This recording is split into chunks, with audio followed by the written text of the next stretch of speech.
And this is so. What is PTSD?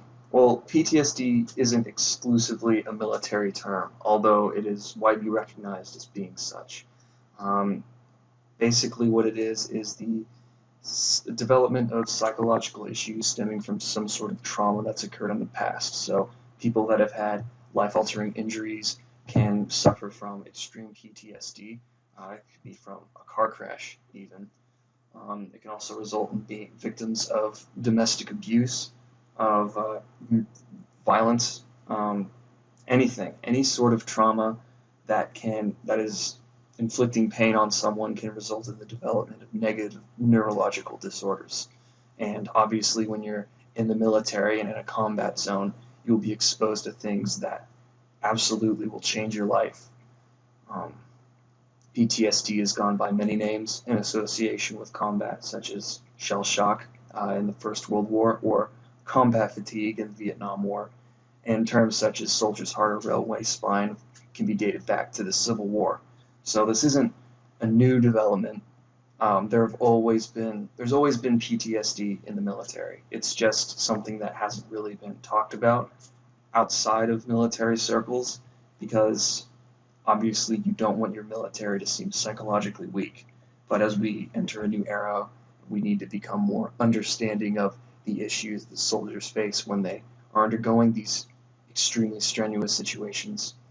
The First World War was really when the public started to understand what PTSD was, even though there was a lot of um, disinformation spread about it, even by the military. It became very commonplace with just the brutality and horror that was World War One. People were coming back not just physically maimed, but also totally mentally scarred from the things that they witnessed. And PTSD would become a more accepted reality of combat as time would progress. So these are two photos of soldiers undergoing or showing signs of extreme mental distress from what they've experienced. The picture on the left is of a U.S. Marine after battling 2 full days at Iwo Jima, and you can tell by the eyes he is not present. He's somewhere else. He's not engaging with the world around him. He's unable to come to terms with what he's just been through. And obviously, the same can be said for the man on the right, a British soldier in the trenches of World War II, who clearly by his mental breakdown, which can be seen here, he has experienced extremely strenuous situations and seen horrible, horrible things, and it's broken him. He doesn't quite know how to react, and it's taken a toll on his mental state. So it can be safely assumed that combat is where soldiers who experience combat would greatly benefit from having a positive psychology in their life to help them get by and accept the things that they've experienced.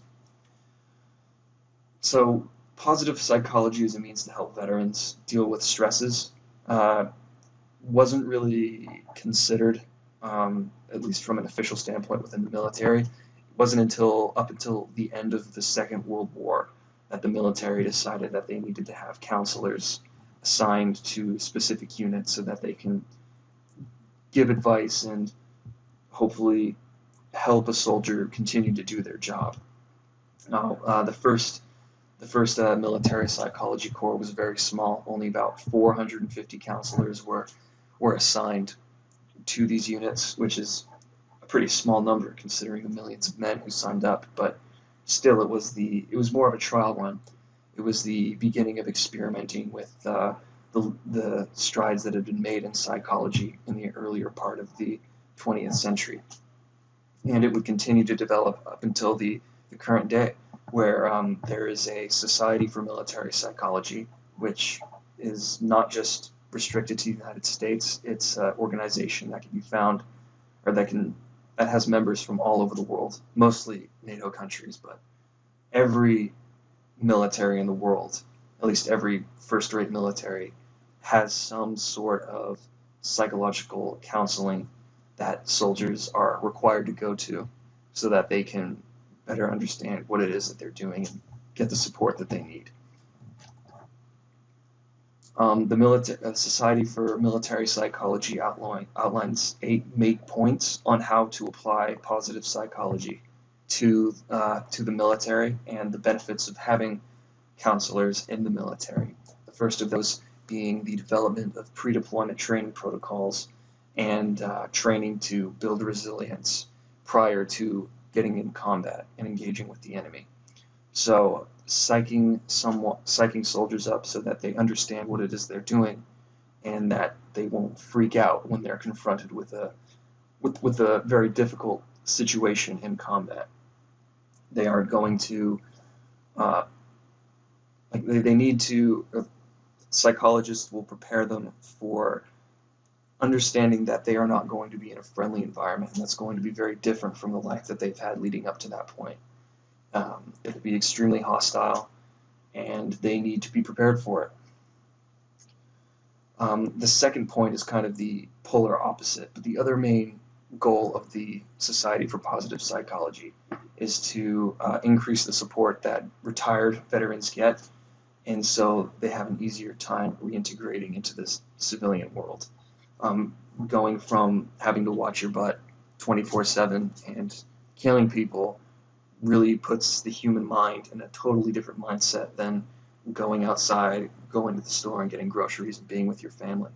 And some people are able to compartmentalize and separate that part of themselves, but others, they just, they can't. Vietnam veterans coming back and getting basically no psychological support for the things that they experienced in the war led to mass suicide rates and homelessness. And honestly, having more support for soldiers through psychology counseling could lead to a successful reintegration into the world. And that's what you want for the people who basically sacrifice their lives so that we can continue to live the way that we do. The third point is that military psychologists would examine the interaction between positive non-cognitive and cognitive abilities, which improve the decision-making under stress for soldiers. So this is more of an active version of the first point. It deals more with, once you're in that combat zone, how is it that you can continue to operate without just being a trembling mess. I mean, it's human nature to not react positively to getting shot at and dealing with your friends and people that you work with dying around you. But ultimately, you still need to continue to do your job. And so having a psychological support or someone that someone can talk to who understands human cognition can absolutely improve their ability to operate and function in a combat zone. The fourth point, which I find pretty interesting, is the facilitation for the selection for elite combat troop units. So Navy SEALs, Green Berets, all the way up. They need to undergo extensive psychological training, especially because their line of work is quite a bit different from that of regular soldiers. They're going to be required to be out in the field doing work, for lack of a better term, for days on end, for months even, with taking minimal breaks. It's extremely brutal and extremely taxing on the mind with the level of physical and mental work that they need to do 24/7, essentially. And so these people that are being tested and vetted into these elite units need to be extremely comfortable with what it is that they're doing and with themselves, and they need to have basically no underlying psychological issues that are going to impede them from doing their job. And that's where psychologists come in, because they're going to be the ones that are able to point out which ones you can trust in those very secretive, sensitive positions and those that just aren't going to be able to cut it. So the fifth point would be the Society for Military Psychology's goal for evaluating positive psychology protocols as a way to treat combat stress. So this is another more active form where people, once they're out of the field, they still can't get out of that mindset, or they get the crash from the adrenaline that they get from combat, and they just, they don't feel comfortable with themselves and what they're doing, they need to have someone who will know how to talk to them to get them back on their feet. So I like to think of military psychologists as being almost like medics for the mind. Like they're there to ease the pains that you're imposing on yourself, basically. Um, they will, yeah, it's like I said, they'll try to patch you up to keep you moving and continue to do your job. The sixth point would be a more active political um, goal for the Society for Positive Psychology or military psychology, where they reach out to government agencies and different supporting military organizations about the benefits of positive psychology and how really make the make the transition to a civilian life more comfortable and make work within the field a little bit more bearable. Like people need to know that what they're doing is okay essentially, and it would be positive psychology that allows them to accept some of the horrors that their experience do. The seventh point would be conducting research and applying findings to help military families, which I thought was a pretty interesting point. Is that the goal isn't just to help soldiers. The soldier is just one part of a larger unit, and that would be the family structure. And it can be extremely harrowing for soldiers to come back home and feel like totally alien from their families, and their families don't know what they've been through, and they have a hard time sympathizing them. And so when they're having these neurological stress, or like when they're freaking out about their neighbors, or when they are getting extremely angry on the road, when they can't handle themselves going outside, that can be very scary and stressful for the family. And so setting up organizations or extending psychological counseling programs to families of military members and not just those in the military can also help aid in the transition towards civilian life. Having a family that can kind of understand what to expect from being in combat makes a world of difference than those who can not relate at all to the horrors of what some soldiers experience.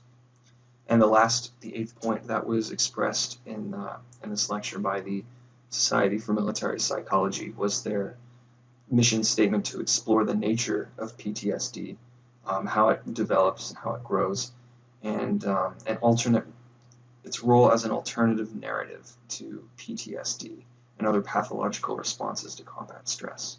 So this point basically states how you know we want to try to understand how these things develop in people, how they grow and become worse and result in more crippling psychological disorders, and also how to convey PTSD to the public without them thinking that they're a bunch of military crazed psychopaths.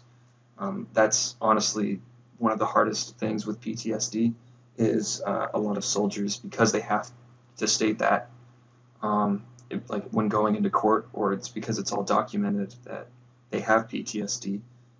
They're kind of treated as a threat, as a sleeper threat, and soldiers know that, and that makes them feel even more alienated from society. And it can even lead to judges making bad calls where people will say that this veteran with PTSD was acting extremely violent and aggressive when it wasn't necessary. That cannot necessarily be true, or it could be an exaggeration of the truth.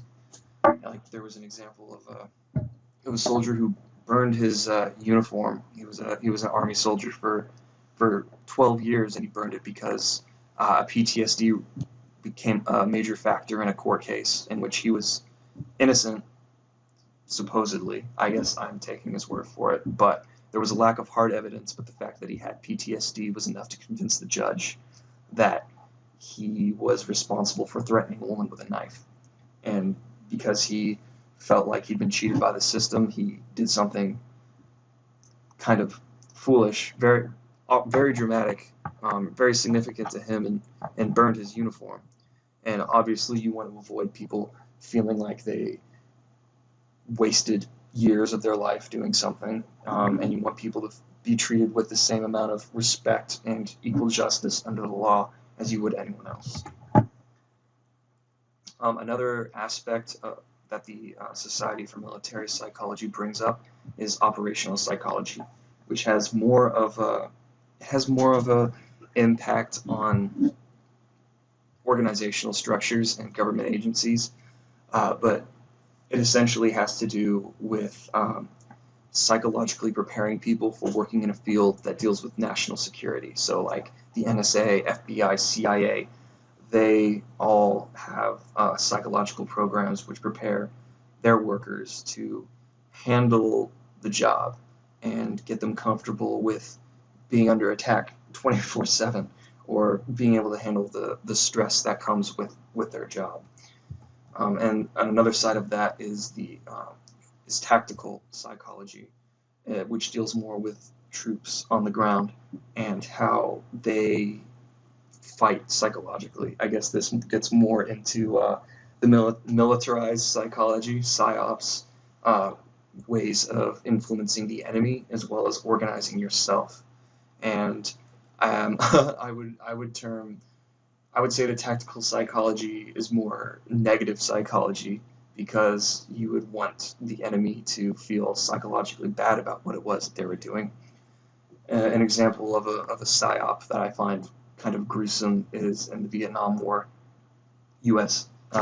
military would place speakers in the jungle, and they would make these really creepy recordings of the whales, Vietnamese people saying that they're in hell, and that because they fought the Americans, and that if they're fighting they should stop because death, the world of death is evil. And they would put these like creepy wailing, moaning, screaming sounds as a way to totally wreck the mental state of all of the enemies. I mean, it didn't work because the Vietnamese knew it was going on, but still, I guess the downside of the military is just as you want to support your own people as much as you can with positive psychology, you would also want the exact opposite for the people that you are fighting.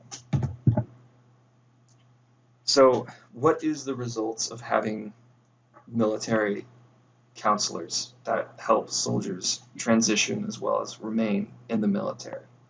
Unfortunately, mental illness is extremely prevalent among soldiers in the U.S. military, and I believe that this is true for militaries the world over. For soldiers in the military, they have counseling basically whenever they can get it. They have incredible resources that help them continue the fight and do what they have to do. But once they get out, a lot of soldiers struggle with getting support from the government, from the military. Unfortunately, it's like the military doesn't have much use for them anymore, so they're less of a priority, and they don't get as good of resources as they would otherwise. Now, a lot of this does depend on the type of service that the retired individual was doing, as well as their position, but generally, a lot of soldiers do not get psychological counseling outside, and they feel like it makes them weak, or that there must be something wrong with them if they have to go to a therapist or a psychologist. And so that leads to there being a large stigma against psychologists, where soldiers experiencing really strenuous situations just don't go because they don't want to be, they feel like a psychologist would label them as having PTSD or give them some sort of prescription medication that maybe they don't feel comfortable taking. And so there's a general distrust of psychologists in the military, and I'm not sure why that's a stigma. Maybe it's because you're divulging extremely personal information with someone that you don't really know. Like, you'd much rather talk to a person that is in your unit than you would some guy who's hired to basically detail all of your problems. And it's extremely unfortunate because of this stigma. Basically, half of all men and women in the military get PTSD, like with PTSD, don't recover, and that leads to excessive drug abuse. Alcoholism is synonymous with being in the military, and unfortunately, so is domestic abuse. They're very common. I'm not saying everyone does it, but there are higher rates for domestic abuse victims and for alcoholics in the military than there is in the general public. And that's really sad. And when you understand the things that these people are doing, it kind of makes sense, but obviously they're not getting the support that they need. Like they're turning to a bottle of Jack Daniels rather than another human person in order to feel good about themselves. And it's sad, but with the implementation of positive psychology, hopefully that will change with time. As it's being done now. Um, but yeah, 17 veterans commit suicide every day in the U.S. Now, there are many, many reasons why this is. A lot of people can't live with themselves after the things that they've done. Others feel like once they get out of the military, they have nothing else that they can do in life. Um, a lot of people who get severely wounded, like they become paraplegics, can't walk anymore. Some people become blinded. They can't join the military. And after you go from a high energy, extremely consistent work schedule to basically not having anything, that kills people. Like people feel, well, I know I might as well die. And the drugs and the alcohol that people turn to, that just adds fuel to the fire, you know? It's extremely, extremely unfortunate. But a big reason why a lot of soldiers don't get good psychological counseling is because of the military budget. Oftentimes, if budgets are cut, the first thing to go is counseling because it's viewed as not necessary as things like ammunition, vehicles, fuel, equipment. It's kind of viewed as something that's required of them because of regulation, rather than something that's absolutely necessary. I personally am of the opinion that every soldier should have mandatory psychological evaluations, no matter what their position is, just to make sure that they're okay. But obviously, that's easier said than done. And with the bureaucracy in the military, they favor other departments a lot more than psychologists. A lot of these points in this slide I've covered already, but something that needs to be addressed is that as the military develops and becomes more technologically advanced, as well as better equipped and better versed in combat, you could say. So to the programs available to soldiers. I mean, not even 100 years ago, there was basically no military counseling, or it was extremely bare bones. It was basically a requirement that was run by a skeleton crew. But now, as soldiers with PTSD, like PTSD is becoming a more well-known phenomena within the military and within civilian life. And so more emphasis is being placed on not just getting soldiers in the military the counseling that they need, but also people outside. And it's become more available to people over time. And hopefully this trend continues until everyone feels okay with how they are and what they're doing, as long as they, are doing the right thing. So my final thoughts is that positive psychology isn't just an accessory to the military. It's vital. Like it's not something that you can apply. It is, I guess. What I'm saying is, it's something that should be implemented across the board. People need to feel good about what it is that they're doing if they're going to be doing the things that they do in the military. It's extremely stressful, extremely dangerous, extremely violent. They're going to see horrible, horrible things that they will never be able to forget. But they can, through positive psychological teachings, learn to accept that and make something of themselves and accept themselves for not just the things that they've done, but also who they are. There have been great strides in the organization's prominence. As I said, it's gaining members from across the world exponentially. They're getting more and more funding. They're becoming more recognized as or military psychology is becoming recognized as a legitimate field. But yeah, there's still a long way to go. I mean, it's still taking baby steps. Well, maybe not baby steps. Maybe we're a little past that. Um, it's learning how to run, I guess. um, I really enjoyed researching the the topics for this presentation. I found it very interesting, the history of it and how there are modern organizations dedicated to specifically the integration of positive psychology into the military. Um,